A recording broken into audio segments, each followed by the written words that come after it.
What's happening? I've been getting a lot of reports about persons being turned down for Canadian visas, and it appears that a lot have been turned away lately. And so I'm trying to figure out and got some information this morning. I understand that over or 2 million plus visa applications have been turned down. This is worldwide. Canada have turned down these applications.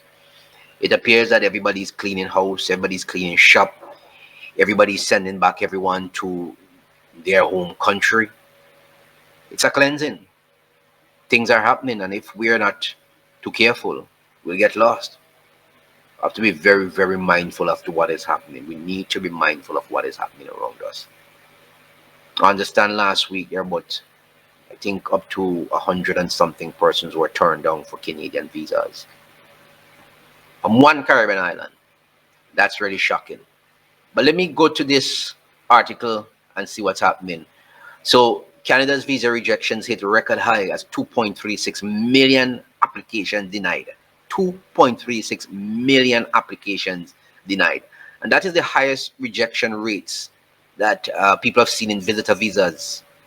1.95 million applications denied, a 54% rejection rate. And that's crazy right now. Canada's immigration landscape is undergoing a significant shift with a 2.36 million temporary resident visa applications denied in 2024.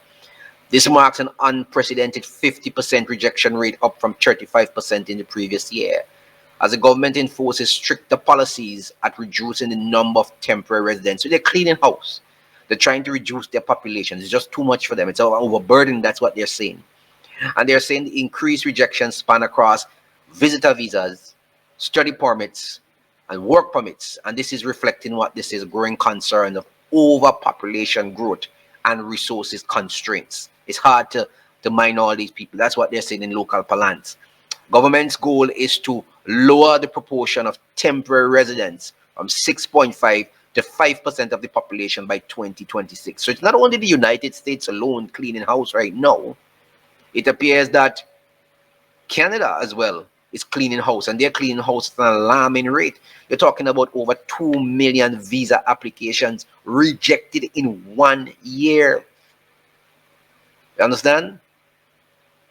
The highest rejection rates were seen in visitor visas. That's what I said to you, because I understand over 100 and something were turned down last week. And this is 2024 report you're talking about. So visitor visas is the highest. 1.95 million applications denied, a 54% rejection rate. Authorities have intensified efforts to prevent potential overstays, making it harder for applicants to secure entry, because when many of them go, they don't return, they spoil their visas and stay in these countries, and now they're denying them total access to come. You don't have to put on a travel ban, All they have to do is say, look, we're not giving you the visa.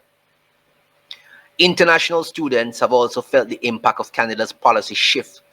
Study permit approvals dropped at 52% of applications were rejected following new eligibility criteria, increased financial requirements, and a crackdown on fraudulent applications.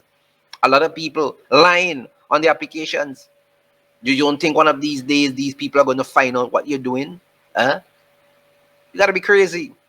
And then you have work permits saw a slightly lower refusal rate at 22%, indicating more targeted approach in balancing labor market demands with immigration control. Because Canada is always looking for good workers.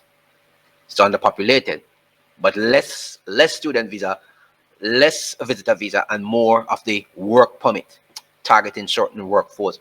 While the reduction in temporary residents may alleviate pressure on housing and healthcare systems, it also raises concerns for industries reliant on international talent.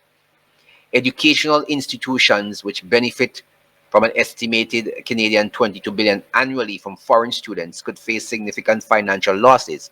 Likewise, sectors such as healthcare and construction, which rely on skilled foreign workers, may experience labor shortages as well. As Canada moves forward with its 2025-2027 immigration strategy, the long-term economic and social implication of these visa rejections remain to be seen. Look, a lot of people are getting angry because these countries are basically saying, look, we can't do it anymore. We can't bear the brunt of this thing anymore. People getting angry. They're saying, oh, how long will it last? How long are they going to be able to deal with it like that? Well, listen, the guys have a plan for their own country. They're doing what they have to do. We have to accept it, build our own, and move on with life.